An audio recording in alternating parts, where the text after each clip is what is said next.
Hello everyone, very good morning to all and welcome to the class. In this video lecture, we will start our lesson number 3 Gopal and the Hilsa Fish. ये यहाँ पर एक picture story है.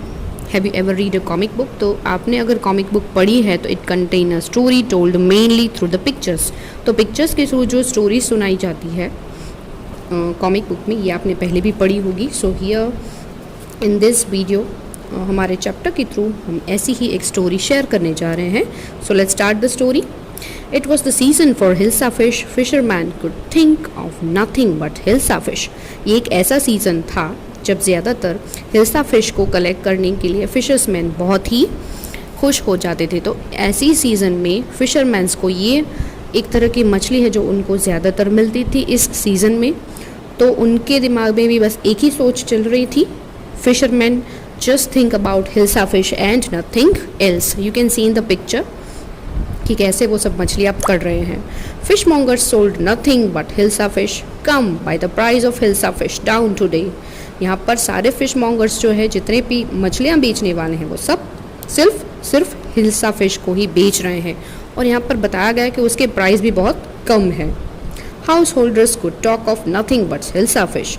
How much did you pay for that hilsa? You wouldn't believe it if I told you.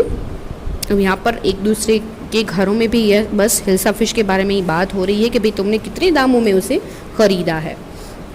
And in the palace too the courtiers could discuss nothing but hilsa fish. Even राजा का जो दरबार है वहाँ पर भी सब जो दरबारी बैठे हुए हैं उनके महल में वो भी बस हिल्सा फिश के बारे में ही बात कर रहे हैं. Your Majesty, you should have seen the huge hilsa I caught. It was. और फिर अचानक से एक दरबारी खड़ा हो जाता है और राजा को बताता है कि क्या आपने देखा कि मैंने जो पकड़ी थी वो हिल्सा फिश कितनी बड़ी है. It was. और जैसे ही वो कुछ आगे बोलने के लिए जाए राजा को बड़ा ही गुस्सा आ जाता है. Stop it. Are you a courtier or a fisherman. और फिर गुस्से में आकर राजा उसे बोल देते हैं कि क्या तुम एक दरबारी हो या फिश मॉन्गर या फिर फिशरमैन हो जो फिश के बारे में ही बात किया जा रहा है. The courtier fell silent with downcast eyes. The king felt guilty. बेचारा courtier जो है वो एकदम से चुप हो गया और अपनी आंखों को उसने झुका लिया. फिर राजा को भी थोड़ा गिल्टी फील हुआ. I'm sorry, I lost my temper. It is the season for hilsa fish and no one. फिर यहाँ पर जो दरबारी है वो राजा से माफ़ी भी मांगता है कि भाई ये सीज़न हिल्सा फिश का है तो मैं उसके बारे में कुछ ज़्यादा ही बोल पड़ा. और राजा को भी लग रहा था कि यहाँ पर उसने अपना थोड़ा सा टेम्पर हाई कर दिया. Not even Gopal can stop anyone from talking about hilsa fish, not even for 5 minutes. अब यहाँ पर जो गोपाल है वो भी अपने आप को हिल्सा फिश के बारे में बोलने से नहीं रोक पाता.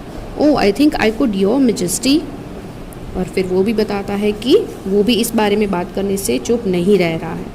Then let me see you buy a huge hilsa fish and bring it to the palace without anyone asking you a word about it.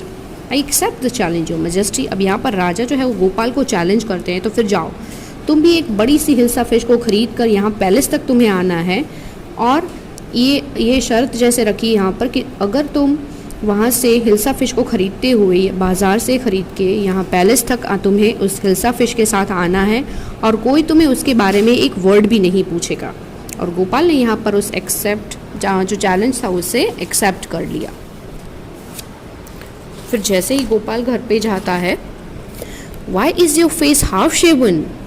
उसकी पत्नी उसे बोलती है कि आपने अपने फेस को हाफ शेवन आधा ही क्यों शेव किया है. I am dressing up to buy a fish. Gopal ने जवाब दिया कि मैं एक फ़िश खरीदने के लिए जा रहा हूँ तो मैंने अपना ड्रेसअप किया है. What's that matter with you? Why are you smearing yourself with ash? और फिर जो ऐश बची हुई है, जो राख बची हुई है जलने के किसी चीज़ को जलाने के बाद जो राख बचती है उसे वो अपने फेस पर लगा रहा है. उसकी पत्नी उसे देखकर बड़े ही सरप्राइज हो जाती है और उसे पूछती है कि भाई इसे अपने फेस पर क्यों लगा रहे हो. I told you I am dressing up to buy a hilsa fish. वो फिर से बताता है कि मैंने तुम्हें बता दिया कि मैं हिल्सा फिश खरीदने के लिए जा रहा हूँ और इसीलिए मैं ड्रेसअप कर रहा हूँ, तैयार हो रहा हूँ. Listen to me please, you can't possible go out in those disgraceful rigs. What are you up to? और फिर वो उसे चिल्लाते हुए कहती है कि सुनो तुम इस तरह से ड्रेस पहन के बाहर नहीं जा सकते. How many times must I tell you woman I am not to buy a huge I am out to buy a huge hilsa fish. और फिर वो फिर से अगेन एक बार बताता है कि भाई तुम्हें कितनी बार बताना पड़ेगा कि मैं हिल्सा फिश खरीदने के लिए जा रहा हूँ। It's happen to me, he is gone mad. और फिर उसकी पत्नी बड़बड़ाती है पीछे से कि क्या ये मेरे साथ ही होना था कि ये इंसान पागल हो चुका है। Gopal bought the hilsa fish and started walking towards the palace। Gopal ने बाजार में से एक हिल्सा फिश खरीदी और फिर वहां से वो चल पड़ा पैलेस तरफ जाने के लिए। Mother, look at that man, isn't he comical.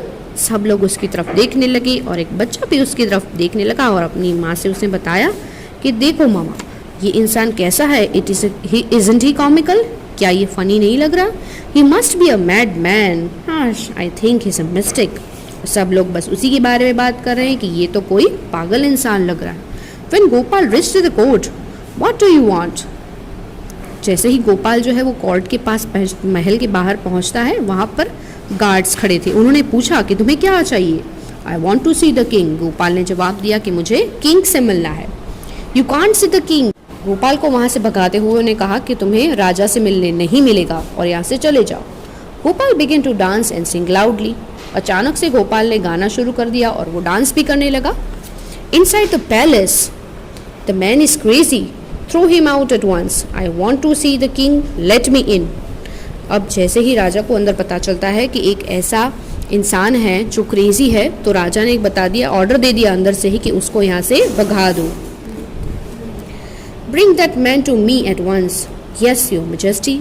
Gopal ने फिर से कहा कि मुझे किंग से मिलना है और उसने जैसे जिद पकड़ ली तो गार्ड्स को राजा ने बता दिया कि ठीक है, उस इंसान को मेरे पास लाओ।